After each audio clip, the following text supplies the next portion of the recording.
quoi.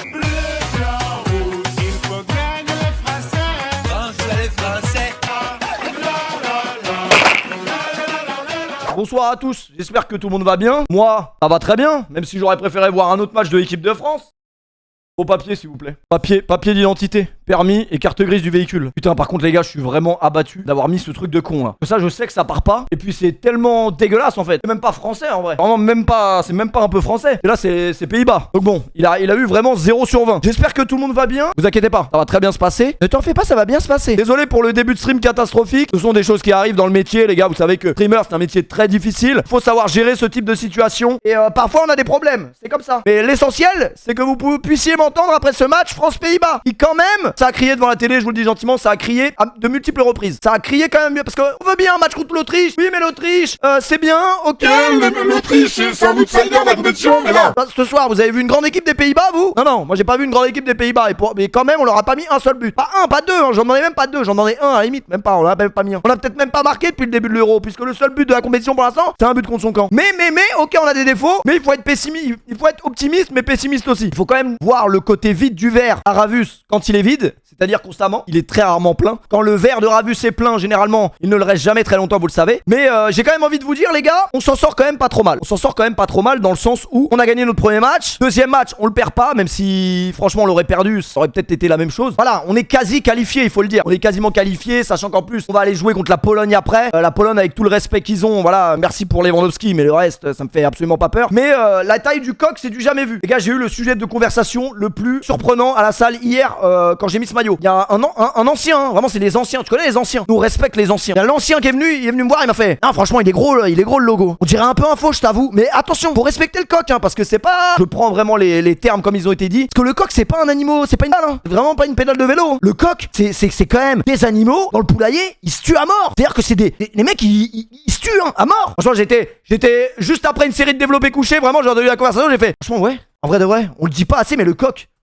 C'est une machine de guerre en vrai. Il se tue à mort quoi. Quand il est dans le poulailler, il est là pour tuer les autres coqs. Donc voilà, c'était l'anecdote du jour. Voilà, par contre, je vais m'exprimer sur Marcus Thuram. Voilà. Parce que même Lilian, quand il est sur son canapé, Lilian, pas mon cousin parce qu'il s'appelle Lilian aussi. Et Lilian, tu sais pourquoi il s'appelle Lilian? À cause de Lilian Thuram. 98, France-Croatie. Doublé, défenseur doublé. Thuram, le jour où il mettra un doublé en équipe de France, frérot. Tu peux y aller, tu peux vraiment y aller. T'es vu à Perpignan le P. La dernière fois que j'ai été à Perpignan, c'est vrai que c'était l'époque où j'ai découvert que mon sexe ne me servait pas.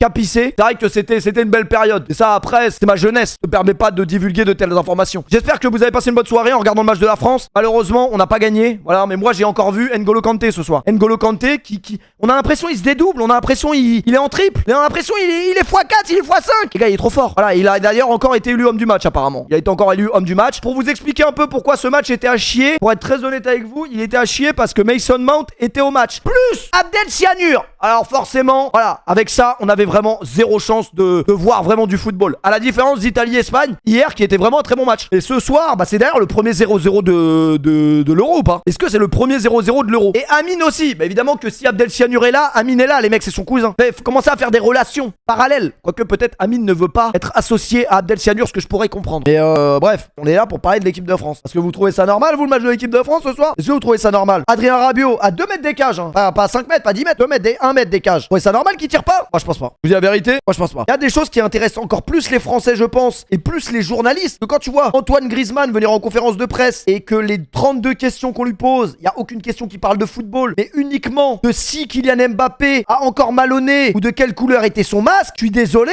mais vous commencez vraiment à nous casser les couilles. Voilà. Qu'est-ce qu'on s'en branle? On s'en branle si Kylian Mbappé il a un masque, il a pas de masque, truc. Mais chier. Mbappé, nous sommes avec toi. Kanté, nous sommes avec toi. Et tout ira bien. Bref, force est de constater que l'équipe de France n'est pas plus forte quand Mbappé n'est pas là. Ça, c'est après. La question que je me pose, c'est pourquoi Mbappé il a été remplaçant alors que c'était sûr il allait pas jouer. Pourquoi il l'a mis remplaçant s'il l'a pas fait rentrer? Ouais, quand je l'ai vu remplaçant, je me suis dit il va le faire rentrer à la mi-temps. Ok, let's go. Là, on voit Barcola à l'échauffement pour les caméras. Franchement, il veut pas le faire jouer, Barcola. Hein. Je sais pas pourquoi, mais il veut pas le faire jouer. Ah, celle-là, elle était effrayante. Hein. Première action,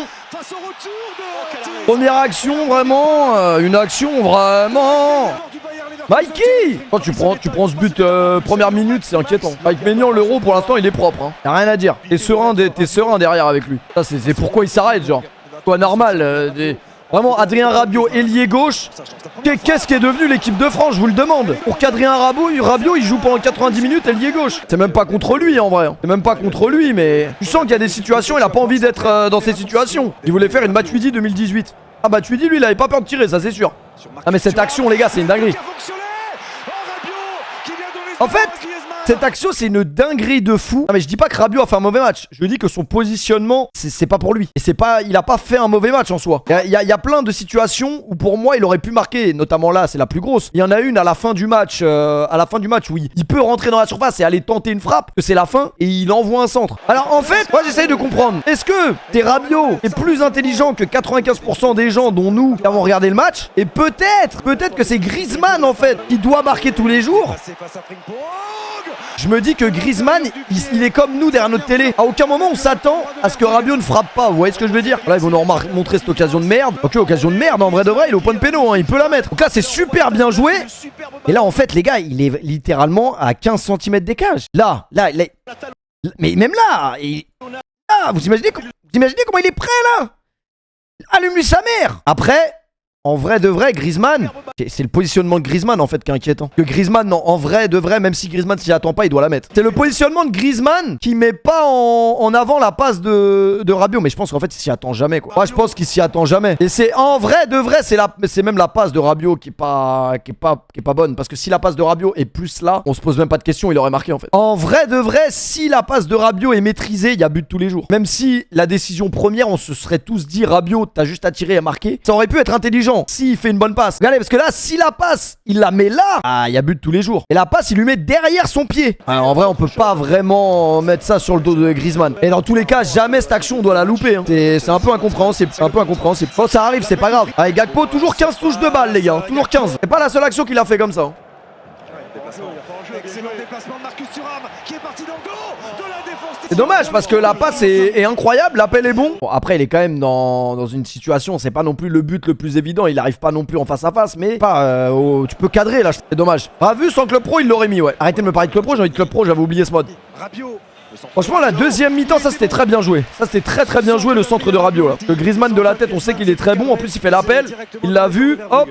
Dommage malheureusement la tête elle manque de puissance. Ça à l'Euro 2016 il y avait but hein. Et non quand tu vois les quelques occasions qu'on a eu en première et la deuxième ça c'est une dinguerie qui laisse pas jouer l'action cet enculé d'arbitre là. Non mais désolé faut le dire aussi quand les arbitres font de la merde. La deuxième mi-temps on est au-dessus. Deuxième mi-temps on doit en mettre un en vrai. Xavi Simons.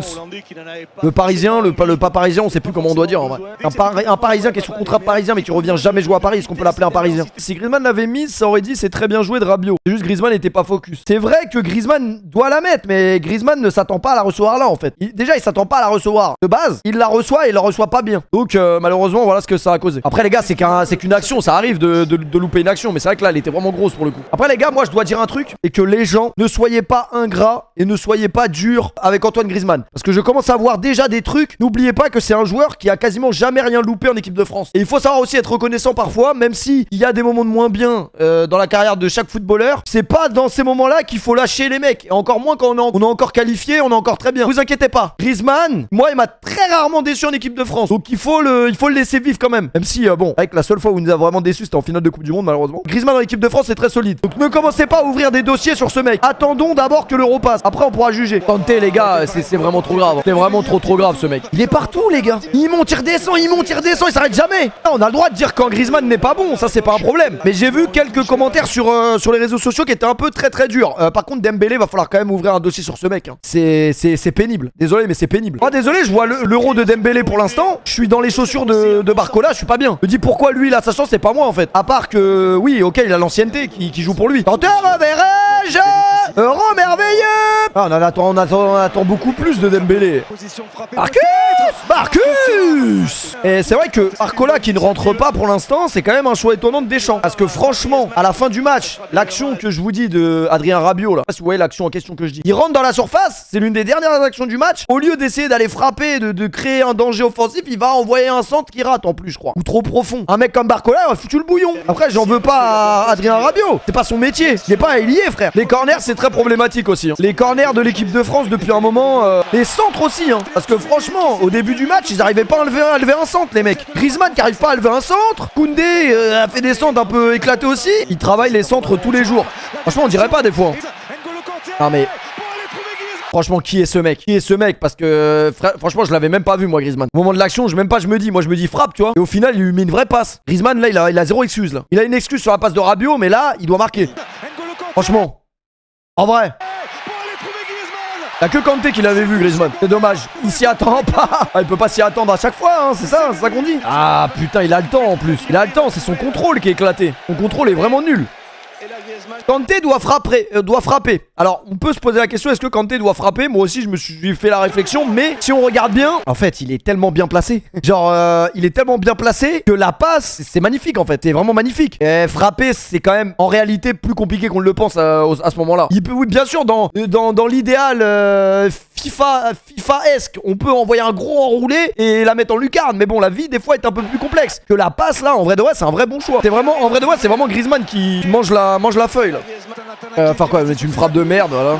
À l'image du maillot. À l'image du maillot atroce. En fait, Dembélé, je le vois comme un joueur club pro qui est pas fini, tu vois. Il lui reste des points de compétence à mettre. Ouais, et c'est ça le problème, c'est que ce mec a bientôt 30 ans. C'est ça le problème. C'est qu'il lui reste encore des points de compétence. Et malheureusement, je suis pas sûr vraiment qu'il va pouvoir vraiment tous les cocher. C'est un bon joueur, mais c'est un presque très bon joueur. Il a quel âge? 27? 28? Franchement, les Pays-Bas m'ont pas plus impressionné que ça, les gars. J'attendais beaucoup plus des Pays-Bas, pour être très honnête avec vous. Et pourtant, Dieu sait que l'équipe de France a pas été extraordinaire ce soir, mais ils m'ont pas vraiment impressionné, quoi. Bon, celle-là, c'était la clim, parce que franchement, sur la deuxième mi-temps, on les mangeait. Donc de prendre un but après, c'était un peu dur. Alors, est-ce qu'il y avait pas but ou but? Tout le monde dit, il y a beaucoup de gens qui ont dit, il y a but. Moi, je suis pas d'accord, hein. Pour moi, les gars, il y a pas but. Le frérot, il est devant Maignan. D'ailleurs, Griezmann, à un moment, il a pris une piche de bière dans la tête. C'était excellent. Avec tout le respect, hein. Après, faut que je revoie les images. Peut-être que je suis dur, mais en vrai de vrai, regardez. Moi, je suis d'accord. Regardez là. Là, s'il plonge, il le gêne un peu. En vrai, potentiellement. Après, j'avoue, il aurait jamais plongé. J'avoue, il aurait jamais plongé. En fait, il la voit même pas partir. Donc, en vrai de vrai. En fait, même s'il plonge, il l'aurait pas eu, mais c'est pas ça le problème. Et que s'il plonge, est-ce que vraiment le mec devant le dérange pour plonger? Peut-être. Attendez, parce que là, j'avoue, je suis moins honnête que tout à l'heure devant ma télé. J'avais pas revu ça comme ça. Est-ce qu'il peut plonger vraiment, littéralement? En vrai, il peut plonger. Je pense qu'il peut plonger sans se manger le gros mollet du numéro 22. Mais la réalité, c'est qu'il a pas le temps de plonger tellement la frappe arrive vite. Il la voit même pas arriver. Regardez, hop, il la voit même pas arriver, c'est trop tard. Elle est déjà dans les cages. Mais bon, il est devant lui, quoi. En fait, c'est lui qui est con, quoi. Bon, après, si il avait été accordé, ça aurait pas été le but le plus honteux de l'histoire. Tant mieux pour nous, il est pas accordé, quoi. Il avait qu'à mieux se placer, le connard de néerlandais. Moi, je suis d'accord que le joueur néerlandais n'a rien à faire devant Maignan comme ça. Donc, bien fait pour lui, en vrai. C'est bien fait pour toi. En plus, il sert strictement à rien, à part enculer le but. Après, non, en vrai, là, bah non, en vrai, non, ça confirme ce que je disais au début. Sur cet angle, tu vois qu'il peut pas plonger. Et mal, il peut pas plonger en vrai. En vrai, il le gêne en vrai. Alors après, la question du est-ce qu'il aurait pu l'arrêter? Non, il aurait peut-être pas pu l'arrêter, mais là, s'il plonge, il est vraiment sur la même ligne que lui. Donc il le gêne. Ah oui, il le gêne là. Bon, dans tous les cas, il aurait pas plongé, ok, mais il aurait jamais pu l'avoir, ça c'est vrai. Il aurait pas pu l'avoir. Mais s'il avait fait semblant de plonger, il aurait été bloqué par l'autre. Donc, tapons, on touche du bois comme on dit. Mais il y a hors-jeu. C'est pas une question de hors-jeu, c'est une question de action de but, non? Yes, it's Giroud. Olivier Giroud, vraiment le pauvre, il gratte 8 minutes de jeu depuis le début de l'Euro. Pourquoi Barcola, tu l'as pas fait rentrer dans ce match? La remise de la tête. Je pense qu'on va pas voir l'action que je vous parlais de Rabiot tout à l'heure, c'est dommage. Ah, c'est peut-être celle-là. Ouais, c'est celle-là. Ça, c'est bien joué ce qu'il fait Rabiot. Mais pourquoi il ralentit au lieu d'avancer et d'allumer la mer au goal là? Bon, bien sûr, c'est facile de dire ça derrière son canapé en train de manger une pizza orientale, alors que le mec a déjà 88 minutes dans les jambes et qu'il revient de blessure. Je suis d'accord avec vous. Mais, il doit pas hésiter une seconde, le frérot là. Emma, tu te l'emmènes là, t'y vas là. Nique sa mère. T'es plus milieu de terrain là. C'est juste un mec qui va donner la victoire à la France. Ah, va frère. Ah oui, il doute parce qu'en fait, c'est pas son positionnement. Il a pas l'habitude d'être dans ces situations. Même si tu rates ta frappe, on s'en bat les couilles. Au moins, toi, tu tentes quoi. Bon, après, évidemment, c'est comme je vous le dis, hein, faut avoir la lucidité de prendre la bonne décision à ce moment-là, ça va très vite. C'est pas facile à faire, hein. C'est pas du tout facile à faire. Mais c'est dommage. C'est dommage. Et c'est pour ça qu'un Bradley Barcola, à ce moment-là précis dans cette zone, aurait réagi instinctivement en tant qu'attaquant. Pas comme Rabiot l'a fait là. Encore une fois, Rabiot fait un très très bon Euro pour l'instant. Son premier match était incroyable.